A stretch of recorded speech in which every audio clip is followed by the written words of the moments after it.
My name's Emma, and I'm just your regular 30-year-old nurse. I fell for Alex, a university teacher with the kindest eyes you've ever seen. Now, his family?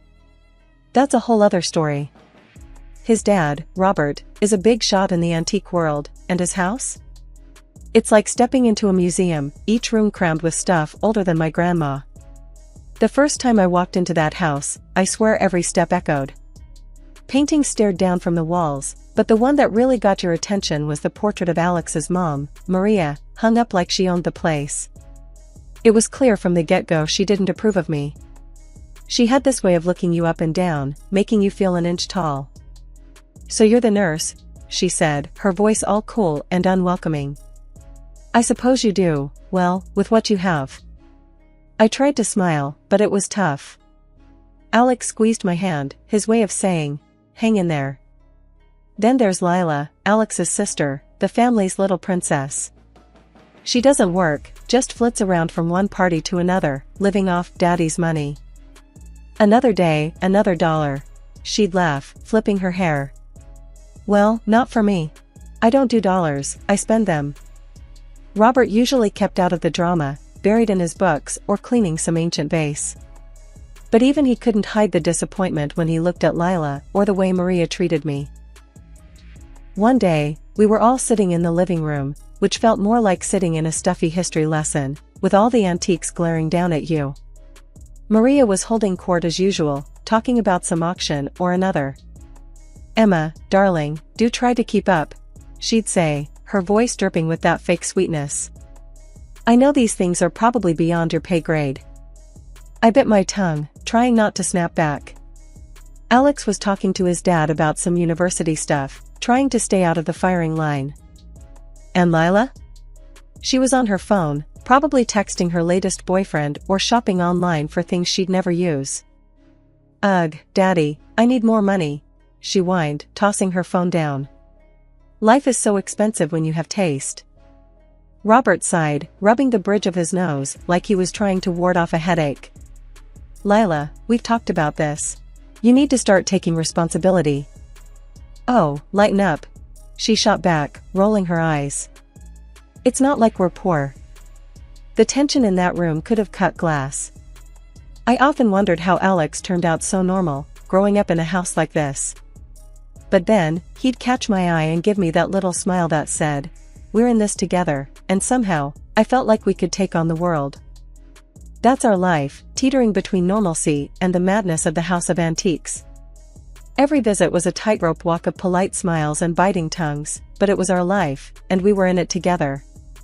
After what felt like the millionth awkward dinner at the in-laws, Alex's phone buzzed with a message that had him up and grabbing his coat like the house was on fire. "It's Dad. Something's gone down with Lila," he muttered, his voice tight. I threw on my jacket, my heart hammering. Whatever it was, it sounded bad. The drive over was silent, both of us lost in our thoughts, the night pressing in around us. We got to the house, and the scene was chaos. Robert was pacing, his face like thunder, while Maria was on the couch, her makeup smeared from crying. And Lila? She was nowhere to be seen. "What happened?" Alex demanded, going straight to his dad. Robert looked up, his eyes red. "Lila, she stole a piece from my collection. Tried to sell it to some local dealer." I gasped. Even for Lila, that was low. "Why would she do that?" I asked, more to myself than anyone else. "Because she's spoiled and selfish." Maria snapped from the couch, her voice sharp with anger and something else, shame, maybe. Alex ran a hand through his hair, looking like he was trying to piece together a puzzle with half the pieces missing. Is she here?" Robert shook his head. "No, she took off. But not before the buyer recognized the piece. An old friend of mine." "So, what now?" Alex's voice was flat, like he was bracing himself for the worst. "Now," Robert said, his voice suddenly steel, "now we deal with it. She's brought the police to our doorstep. This is serious." The weight of his words hung in the air. This wasn't just family drama anymore, this was real, legal trouble. Maria stood up, her usual poise gone, replaced by a frantic energy. We have to protect her. She's our daughter. And what about the family's reputation? What about right and wrong? Robert countered, his voice rising. I felt like I was watching a tennis match, the argument bouncing back and forth with increasing intensity. But underneath it all, there was a sense of something breaking, something that couldn't be fixed with a few harsh words or a stern look. Alex stepped in, his voice calm but firm. Let's just figure out what to do next. Okay? We can't undo what's been done, but we can figure out how to move forward. Robert nodded, the fight draining out of him. He looked old, suddenly, the weight of his daughter's actions bowing his shoulders. We spent the rest of the night talking in low, tense voices, trying to come up with a plan. Lila had screwed up, big time, and now we were all caught in the fallout. It was late when we finally left, the house feeling more like a mausoleum than ever.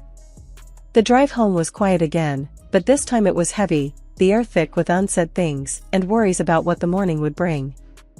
I looked over at Alex, his profile lit by the passing street lights.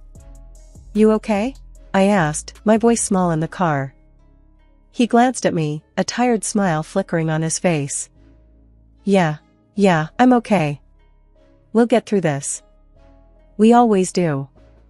But as we drove back to our little slice of normal, I couldn't shake the feeling that this was just the beginning, that Lila's fall from grace was going to drag us all down with her. And I was scared, not just for us, but for what it would mean for the family we'd tried so hard to fit into, even when it felt like they'd never really let us in at all. It was a regular evening, or as regular as it could be with the recent family drama, when Alex got another one of those calls. I could tell by the drop in his face it was bad. He hung up and looked at me. Dad's kicked Lila out. What? Why? I was shocked. Robert had always been the type to keep the peace, no matter what. He wouldn't say over the phone. We have to go over there. Now. The house felt different as we walked in, like a storm had passed through, leaving everything off kilter. Maria was in the corner of the room, her usual stern demeanor crumbled into something small and fragile. Robert sat like a statue, his eyes fixed on some invisible point in the distance. What happened? Alex's voice was steady, but I could hear the underlying tremor of concern. Robert looked up, his face carved from stone. She did something unforgivable. The word hung heavy in the air, filling the room with a sense of dread. I felt my stomach twist. What on earth could Lila have done? Maria finally spoke, her voice barely a whisper. She tried to hurt Robert. For the inheritance. I felt the blood drain from my face. It was one thing to be a bit of a brat, but this? This was monstrous. Alex looked like he'd been slapped. Hurt him? How? Robert shook his head. Doesn't matter how. What matters is she's no longer welcome here. Not after that. The conversation that followed was a blur of disbelief and anger. Alex and I left late, the house feeling more like a crime scene than a family home. As we drove home, the silence was suffocating. I wanted to say something, anything to break the tension, but the words wouldn't come. Finally, Alex spoke, his voice rough. Can you believe it? My own sister, and Dad, I've never seen him like that. I reached over and squeezed his hand. I'm here for you, you know that, right? He squeezed back. Yeah, I know. It's just, how did it get to this point?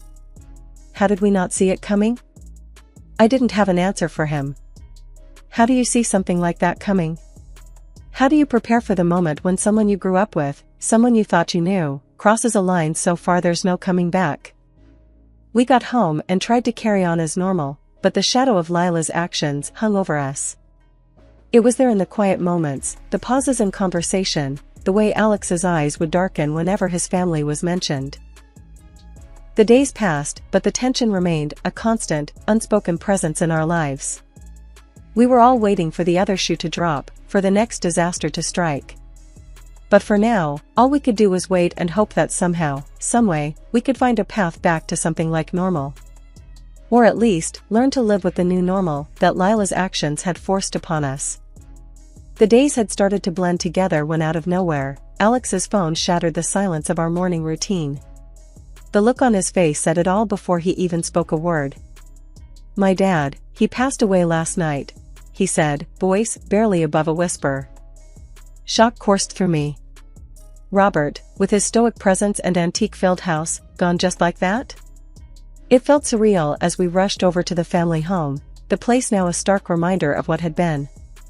We entered the house to find Maria, not in tears or sorrow, but with a cold, almost relieved expression. Her usual stern face had an added layer of calculation as she received the condolences. As Alex tried to console her, she shrugged off his comfort with a briskness that took me aback. Well, it was bound to happen. He was getting on, and with all the stress lately.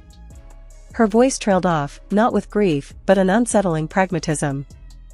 Throughout the day, as people came and went, offering their sympathies, Maria seemed more concerned with discussing the practicalities of inheritance than mourning her husband. "Without a will, it's pretty clear how things will be divided," she said, her voice sharp and businesslike. "The majority should rightfully come to me and Lila." The way she spoke about the future, her future, with such anticipation was chilling. There was no love lost here, no tender memories shared. Just cold, hard anticipation for what she stood to gain. Alex was quiet, his face a mask of disbelief and pain. Not just for the father he lost, but for the mother who seemed to shed her mourning like an unwanted coat. As evening fell and the house emptied, the reality of the situation set in. The lack of a will meant a legal tangle, one that Maria seemed almost eager to dive into. Her eyes had a gleam I hadn't noticed before, a sharpness that was almost predatory. "We'll have to speak to the lawyer first thing," she said, her voice brisk and efficient. "Make sure everything is in order." Alex nodded, his usual warmth buried deep under layers of grief and shock. "Yeah, we'll handle it," he replied, his voice steady but distant. We left the house under the cloak of night. The once grand home now felt hollow, filled with the echo of a life that was suddenly and starkly over. The car ride home was silent, a heavy stillness between us. I reached over, holding Alex's hand tightly, a silent message of support and love. He squeezed back, a small thank you in a world that had turned upside down. But as we drove, the city lights passing by in a blur, a deep unease settled over me. Maria's cold detachment, her almost eager anticipation of the inheritance, it was all wrong. And as the reality of Robert's death began to settle in, so too did the realization that this was far from over.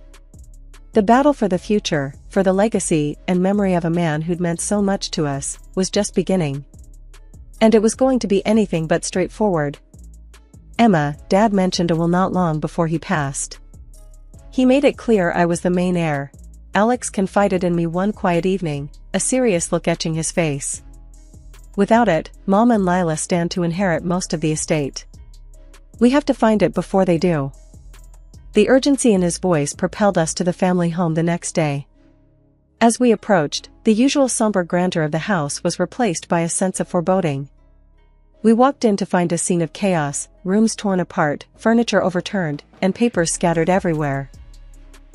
Maria and Lila were in the thick of it, their faces set in grim determination as they rifled through Robert's belongings. The air was thick with desperation and the sharp tang of greed. "What on earth?" I gasped, stepping over a pile of books. Alex's jaw tightened. "They're looking for the will. They want to destroy it." Maria looked up, her eyes darting between us. "It's for the best. If that will surfaces, everything will go to Alex. It's not fair. We deserve our share too." Lila, who was rummaging through a desk, didn't even bother to look up. "Finders keepers," she muttered, her voice laced with venom. Alex moved forward, his voice rising. "This is Dad's legacy we're talking about. It's not just about money or property. It's about respecting his wishes." But Maria was unyielding, her gaze cold. "Respect? He left us to pick up the pieces. If there's a will that cuts us out, then it's better off gone." The search continued, more frantic now. Alex and I joined in, not to help them destroy it, but to save it from their clutches. We turned over every document, peered behind every portrait, and checked in every unlikely place, the tension between us and Maria and Lila palpable. As the day wore on, the house transformed from a mausoleum of antiques to a battlefield of wills. The once still air was now filled with the sound of shuffling papers and the occasional sharp word. Finally, as the sun began to set, casting long shadows through the windows, Alex paused, his exhaustion written all over his face. "We have to find it, Emma. It's what Dad wanted." I nodded, my hands dirty and my spirit weary. "We'll find it, Alex. We have to." We left the house that day with nothing to show for our efforts, but a growing sense of dread. Without the will, Maria and Lila would indeed inherit the majority of Robert's estate, and the thought of his last wishes being so callously disregarded was more than we could bear. The drive home was quiet, each of us lost in our thoughts, the weight of our failure heavy on our hearts. But the search was far from over. We knew that somewhere, hidden among the chaos and greed, was a piece of paper that held the key to honoring a man's last wishes. And we were determined to find it, no matter what it took. The days since the will's disappearance had been tough and tense. Then, one afternoon, a knock at the door broke the monotony. A courier handed Alex a parcel, his expression unreadable as he turned it over in his hands. "What is it?" I asked, watching the curiosity play out on his face. "It's from Dad," he said, his voice carrying a mix of hope and anxiety. He tore open the parcel to reveal a digital recorder. A message from his late father. We listened intently as Robert's voice filled the room, echoing from the little speaker. He spoke of his final wishes, his love for his family, and his hope for the future. The recording was heartfelt and clear, but as it ended, Alex's face fell into deep lines of concern. "This is it. This is Dad's will and his last words," he said. "But I know Mom and Lila, they won't give up easily. They'll deny everything or twist it to their advantage. We need something more compelling." I thought for a moment, an idea forming in my mind. "What about my sister, the medium? What if we invite her to a memorial for your dad? She could conduct a seance, maybe bring Dad's spirit through. It might just shake Mom and Lila enough to slip up or confess." Alex looked at me, skepticism warring with desperation in his eyes. "Do you think that would work? Would she come?" I nodded confidently. "She'll come. And if anyone can bring Dad's presence back, it's her. It might make Mom and Lila think twice about crossing us if they believe Dad's watching." The decision was made. We'd arrange a somber gathering to honor Robert, a memorial of sorts. But with my sister's help, it would be more than just a remembrance. It would be a chance to bring the truth to light, to confront the greed and deception head-on. The evening of the memorial, the room was draped in a somber ambience, softened only by the dim glow of candles flickering in the corners. My sister, the medium, had an air of mystique about her, draped in flowing robes that added to her imposing presence. As she entered the room, a hush fell over the relatives, their eyes wide with a mix of skepticism and awe. "Thank you for gathering here," she began, her voice steady and commanding. "Tonight, we seek closure and truth from beyond." As the lights dimmed, leaving only the candlelight to dance across the faces of the assembled family, my sister instructed everyone to join hands. I felt Alex squeeze my hand tightly, a silent signal of mutual support. With a deep breath, my sister began to invoke the spirit of Robert. The room was heavy with anticipation, every creak and whisper amplified in the charged silence. Then, at the perfect moment, I discreetly turned on the recording Alex's father had sent us. Robert's voice, clear and unmistakable, filled the room, emanating from a hidden speaker. "My family," the recording began, "I speak to you beyond the grave to settle matters of my estate. There is indeed a will. In it, I have left the bulk of my property to my son, Alex. To my wife, Maria, I leave a modest monthly allowance." Gasps and murmurs rippled through the room. Maria's face turned pale, her eyes wide with shock. Beside her, Lila's expression twisted into one of disbelief and anger. "And to my daughter, Lila, I leave nothing," the voice continued, stern and resolute. "Her actions, her attempt to poison me, have not only betrayed my trust, but have significantly worsened my health." The accusation hung in the air like a thick fog, settling over the room with a weight that was almost tangible. Lila stood abruptly, her chair scraping loudly against the floor, her face a mask of rage and denial. "This is nonsense," she spat out, looking wildly around the room. "But know this," the voice of Robert continued, unfazed by the outburst. "The will is hidden within the house, in a place none would think to look." As the recording ended, the room erupted into chaos. Maria, tears streaming down her face, looked utterly defeated, her earlier composure shattered. Lila was shouting, her words a tangled mess of accusations and denials. The relatives were a mixture of shock and gossip, their eyes darting between the key players of this family drama. Alex stood, his face calm amid the storm. "We will find the will," he declared, his voice cutting through the noise. "And we will honor my father's wishes." The night ended with more questions than answers, the house abuzz with speculation and whispered theories. As the guests departed, leaving behind a trail of uneasy glances and hurried farewells, we were left to ponder the next steps. As we tidied up, the weight of the evening's revelations pressing down on us, Alex turned to me, his expression a mixture of gratitude and determination. "Thank you," he said simply, his hand finding mine. "It's what family does," I replied, squeezing his hand in return.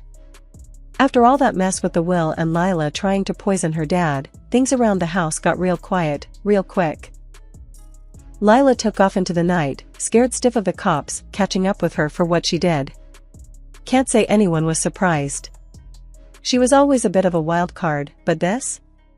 This was something else. Maria, meanwhile, wasn't wasting any time feeling sorry for herself. Before anyone could blink, she started hauling out the fancy stuff from the house, piece by piece. Everything except her own giant picture hanging in the main room. It was like she was trying to grab what she could before the ship sank. But she didn't know what we found stashed behind her portrait. Alex and I were poking around when we found the will hidden back there, all official and legal-like, and some papers that pretty much proved what Lila did to her dad. You should have seen Alex's face when we found it. It was like Christmas came early. Reading the will, it was all there in black and white. Alex was getting the lion's share of everything. Maria was left with just a bit of cash to keep her going every month, and Lila? Well, she got a big fat nothing for her troubles. Maria packed up her bags and left the house, probably off to live a quieter life with her allowance. And Lila? Who knows where she ended up? Hiding out, probably, hoping the cops don't find her. So, there we were, me and Alex, left in this big old house. It felt weird, knowing everything that went down there. But we started fixing it up, making it feel more like ours. Less of a museum and more of a home, you know? One evening, as we were sitting down after a long day of cleaning and sorting, Alex looked at me and just said, "We did it, huh?" "Yeah," I replied, looking around at what was now our place. "We did it. Together." It felt good, sitting there with him, knowing we'd been through the ringer and came out the other side. The house had its ghosts, sure, but it was ours now. And whatever the future held, we'd face it as a team. That's what family does, right? That's what we were now. A real team.